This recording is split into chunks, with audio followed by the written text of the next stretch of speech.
Help! Help! A horrible heffalump. It had the biggest head you ever saw, like an enormous big nothing, like a jar.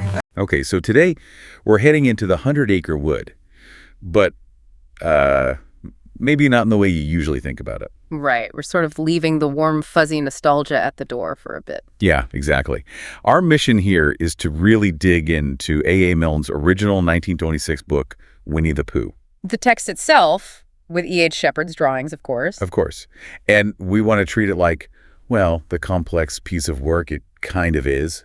Look past the cuddly bear. And see the logic, even if it's flawed logic. Definitely the logic. And the social anxieties, which are surprisingly sharp. Oh, absolutely. And just the sheer, sometimes accidental ingenuity that pops up, especially from a bear, a very little brain. Ah, right. So we're using the original source material here. The prose, the illustrations. And looking at how these aren't just simple bedtime stories. They're really quite tightly woven studies. Studies of what would you say? Motivation. Yeah, motivation, social dynamics, even a kind of critical thinking.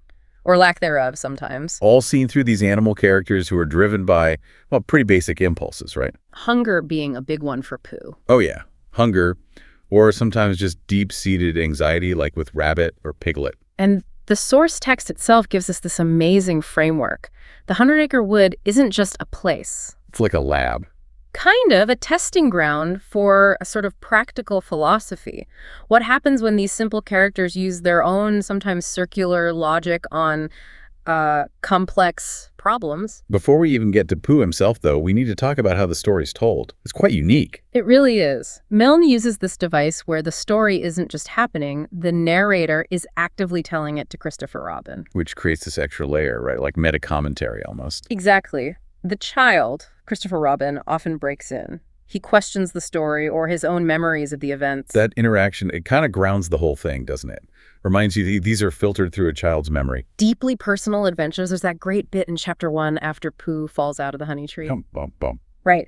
And the narrator mentions Christopher Robin, asking in this odd whisper, "Was that me?" It blurs the lines, doesn't it? Between Christopher Robin in the story and Christopher Robin listening to the story. Totally. And this focus on memory, on how things are recalled, that's key to the name itself, Winnie-the-Pooh. Ah, yes, the name origin. Even the narrator seems a bit fuzzy on the details. Which is charming in itself. It's like this little literary confession. The narrator lays out the two parts. Pooh was originally for a swan. Christopher Robin knew. Right.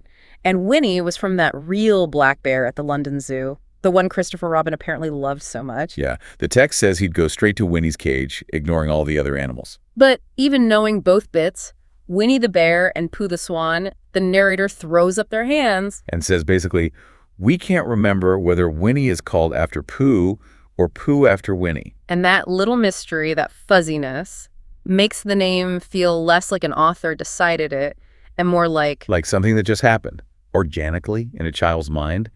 The exact origin lost to time, which is perfect somehow. It really is. What a way to start. So let's bring our main character, Edward Bear, onto the scene. That first image is just unforgettable. Coming downstairs, bump, bump, bump. On the back of his head, right behind Christopher Robin. And it's presented as more than just slapstick. It's like the physical proof of Pooh's way of thinking. Or not thinking. We're told straight up he believes this is the only way of coming downstairs. The narrator even gently suggests, maybe if he just stopped bumping for a second and thought about it. He might find another way? Yeah, but... He never does. It nails that core Pooh trait right away.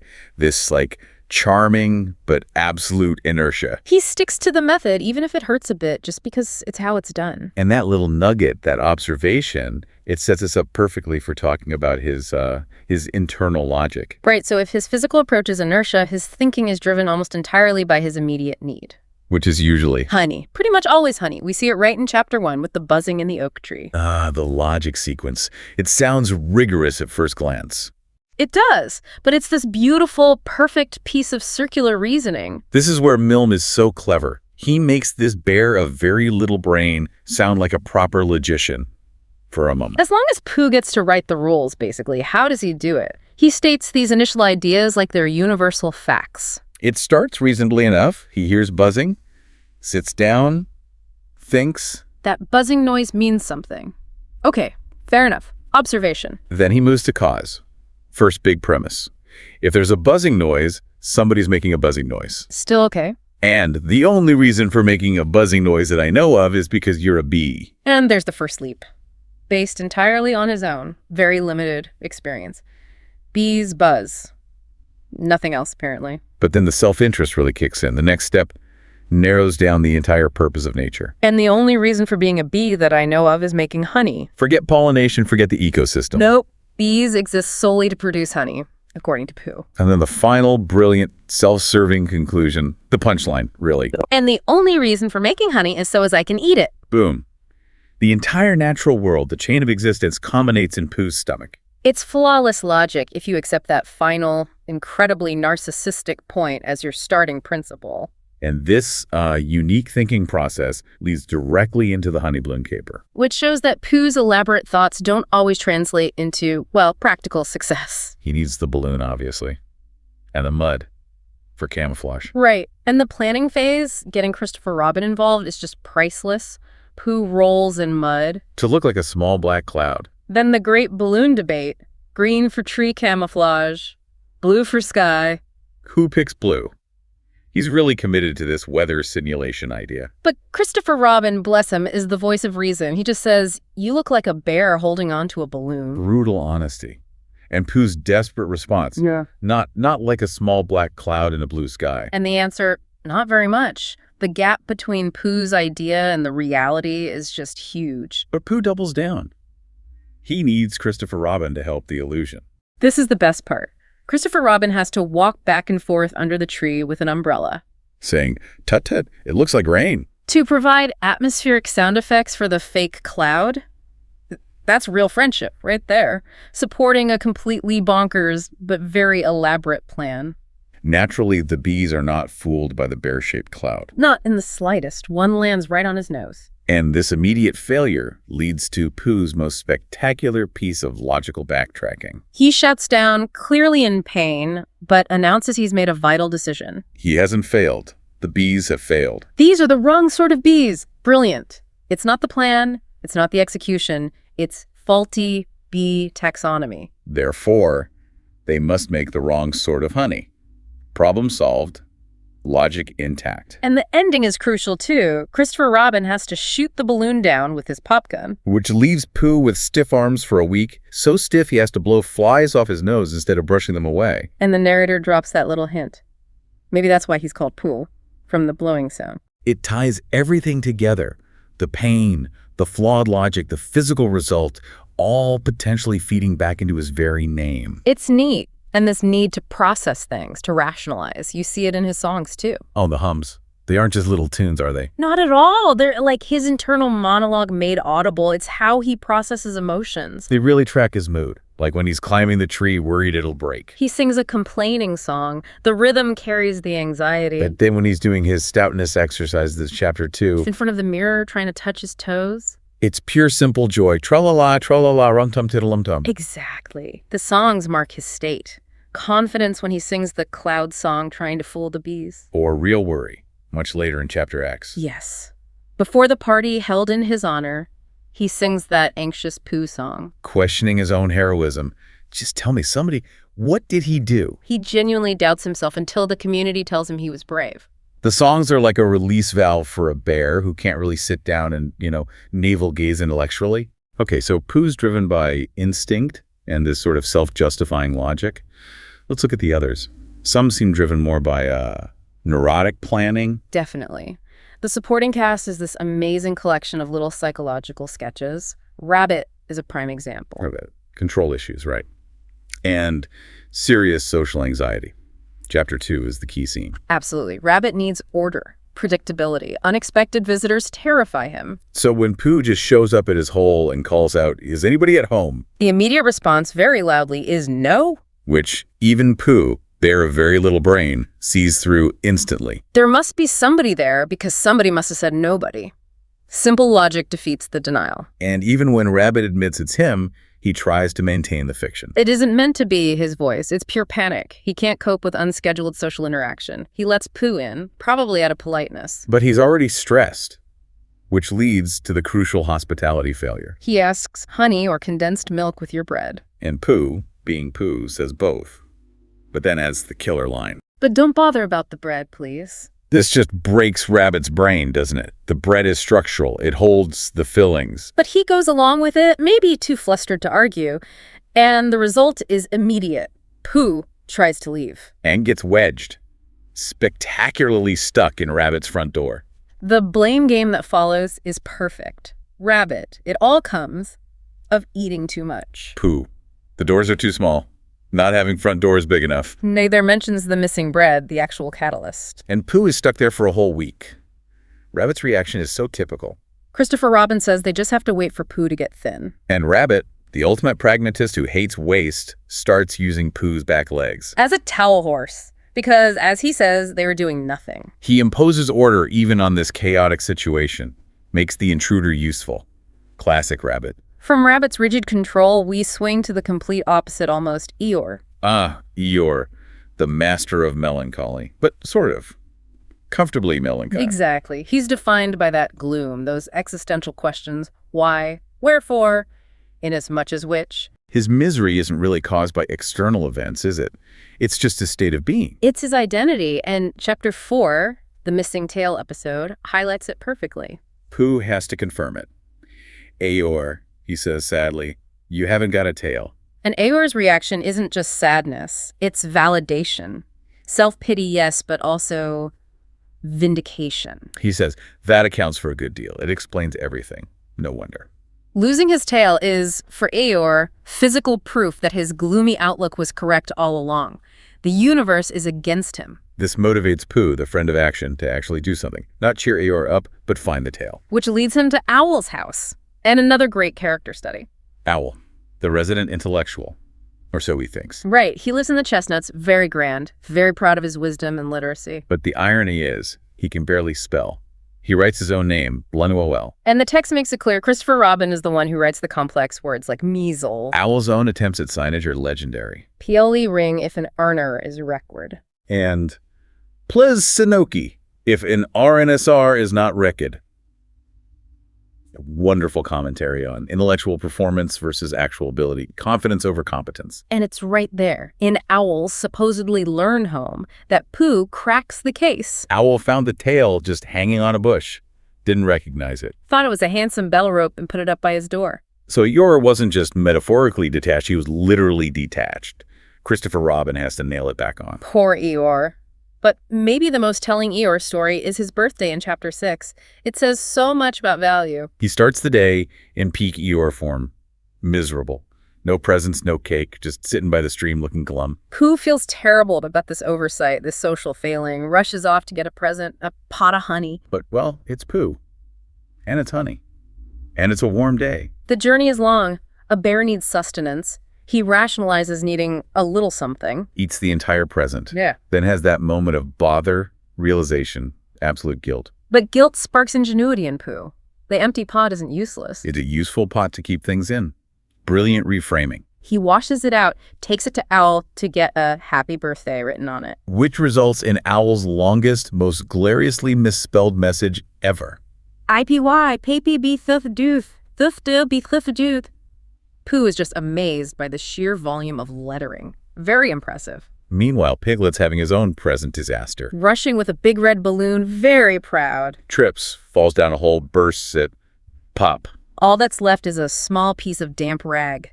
Piglet is devastated. He thinks he's ruined everything. But then comes that perfect Milne twist. Call it accidental complementarity. The gifts arrive. Pooh presents the useful pot. Piglet shamefacedly offers the damp rag. And Eeyore, for perhaps the only time, gets genuinely excited. Why? Because the burst balloon, the damp rag. It'll just go into that pot perfectly. Two failures combine to make one success. The empty pot now has a purpose, holding the rag. The rag now has a home in the pot. It makes Eeyore truly happy. He keeps taking the rag out and putting it back in. It shows that value isn't inherent. It's about context, function, and, well, finding joy in unexpected combinations. A lot of the adventures in the book seem designed to explore this gap between perception and reality. How the characters fool themselves, basically. Exactly. What they think is happening versus what's actually going on.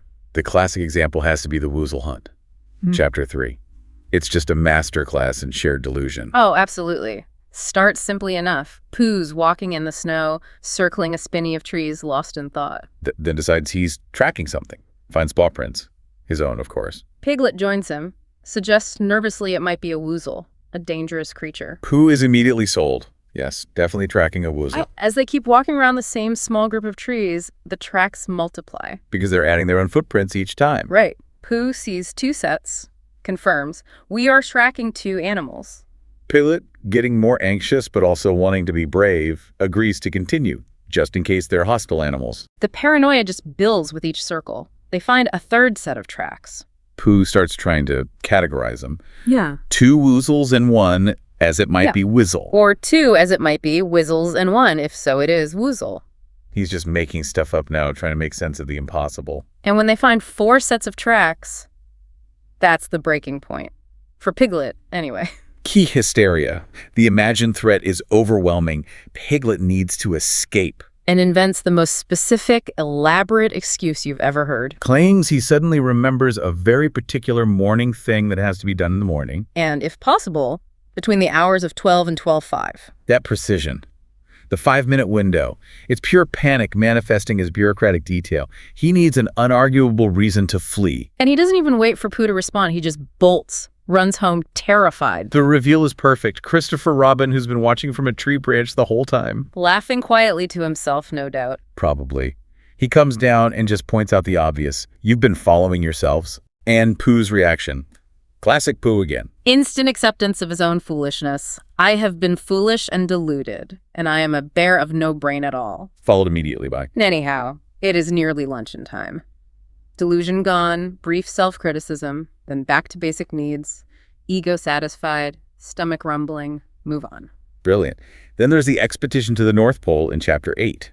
Another case where planning goes awry and instinct wins. Christopher Robin organizes this one. Very serious business, this expedition. Pooh, naturally, is confused. Thinks expedition might be a kind of boat. Or maybe the North Pole is like a literal pole or a mole. The goal is totally abstract to him. But the process is very structured. Rabbit and Christopher Robin lead the way. The whole community lines up. It's a great visual of group dynamics. Pooh, Piglet, Kangaroo, Owl. Even Rabbit's friends and relations, including Alexander Beetle.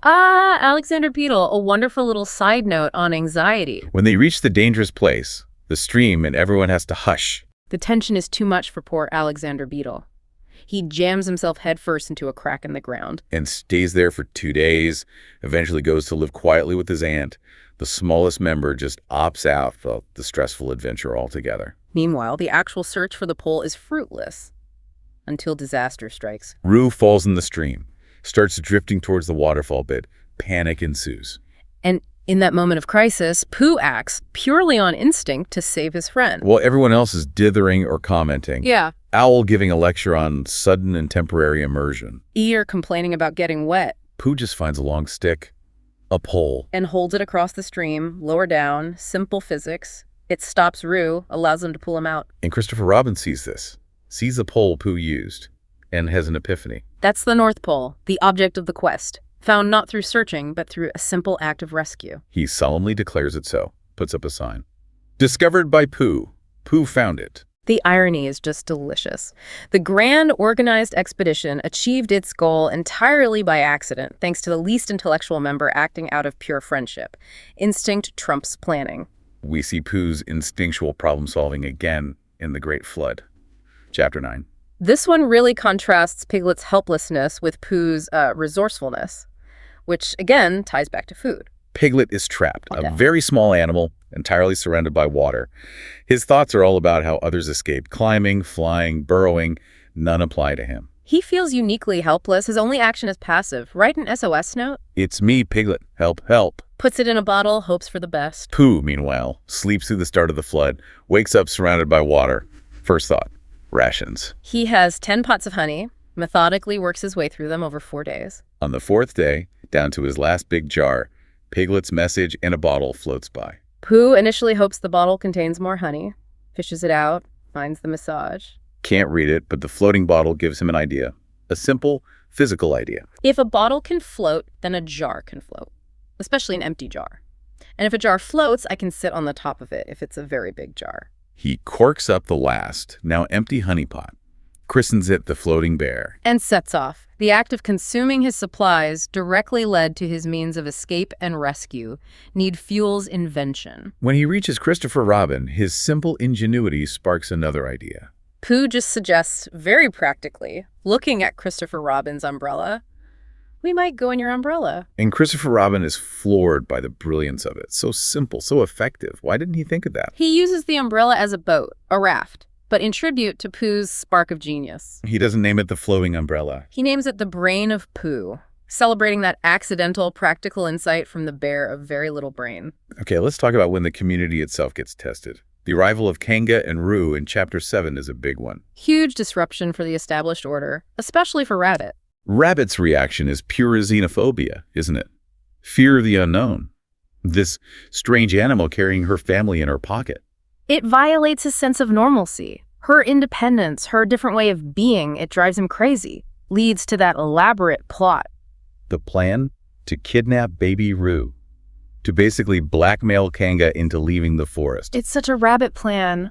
Overly complicated, 11 points. Relying heavily on Pooh's ability to distract Kanga. With his poetry, which is perfect because Pooh's poetry is inherently confusing and distracting. And on Piglet being a very small animal, easily swapped for Roo. Pooh performs his duty beautifully, recites his poem about what is which and which is what, utter nonsense, perfectly delivered. The swap happens. Rabbit snatches Roo, puts Piglet in the pocket. Piglet gives his practiced, aha. He thinks they've done it. But the twist is brilliant. Kanga isn't fooled for a second. She knows immediately it's not Roo. Different weight, different feel.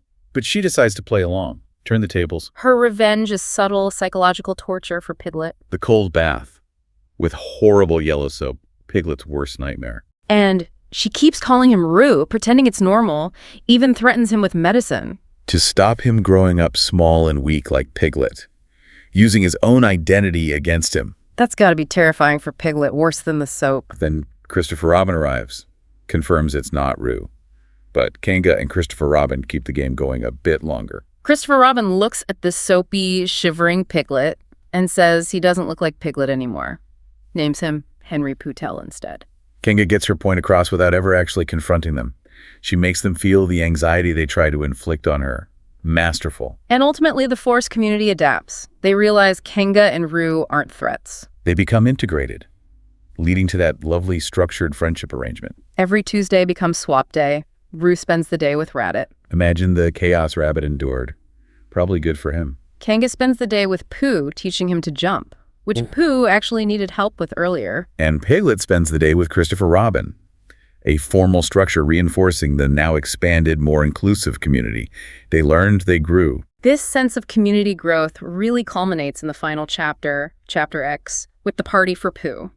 Christopher Robin throws a party to celebrate Pooh's heroism in the flood rescue. It's a lovely moment of appreciation, but it also reinforces Eeyore's role one last time. Eeyore hears about the party and naturally assumes it must be for him. Of course! He starts listing his recent social triumphs as evidence. It's hilarious. Somebody spoke to me only yesterday. Hey, was it last week or the week before that Rabbit bumped into me and said, bother?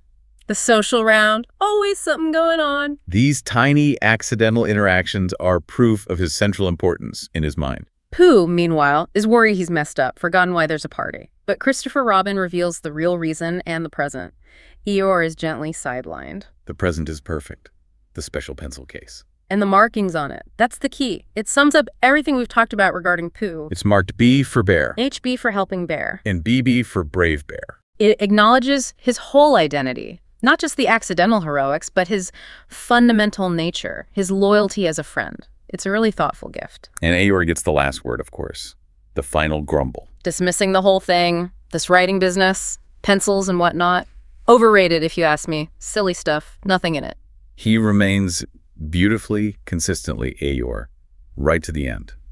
Outside the circle of celebration, seemingly content in his gloom. So wrapping up our deep dive here, we've looked at Winnie-the-Pooh not just as stories, but through these lenses of logic, psychology, community. Self-deception, accidental heroism, anxiety, friendship. Yeah, and what really comes through is that beneath the simple surface, these stories are incredibly rich with, well, human truths, or animal truths that feel very human. Definitely. And the narrative consistently shows that real success in the 100 Acre Wood, it rarely comes from the big, elaborate plans. Rabbit's 11-point plan fails spectacularly. Owl's intellectual posturing doesn't actually solve much. Success seems to come from simple action. Yeah, pretty much. Action guided by either a very basic need like hunger or just pure, simple friendship, heart over head maybe. That contrast between the planner and the pragmatist, it's summed up perfectly in that little exchange at the very end after the party. Christopher Robin asks Pooh and Piglet what's the first thing they think in the morning. Piglet, ever the anxious forward thinker, says, I wonder what's going to happen exciting today. Always looking outward for validation or events. And Pooh, the ultimate pragmatist, driven by internal needs. What's for breakfast? Simple, immediate, essential. And then Pooh delivers that killer insight, nodding towards Piglet's answer. It's the same thing. For Pooh, satisfying that fundamental need is the excitement. He collapses all that complex expectation into a simple, tangible reality. It's profound in its own way. So maybe the final thought to leave everyone with, drawing from all this, Pooh's biggest triumphs. Finding the tail, discovering the North Pole, launching the rescue boat, even earning that pencil case. They all happened either when he was just trying to satisfy a basic need, hunger, curiosity, or acting purely out of immediate friendship without complex thought. He finds the tail because he was sort of hoping for honey near Owl's house. He finds the pole while distracted, trying to save Roo. The boat comes from eating his rations. So what does that tell us about where real ingenuity comes from? Maybe it's not always the grand plans, the complex strategies. Maybe sometimes the best solutions come from following those simple core instincts or just acting directly, immediately out of friendship. Perhaps having a brain, a very little brain, focused on the essential, is sometimes exactly what's needed.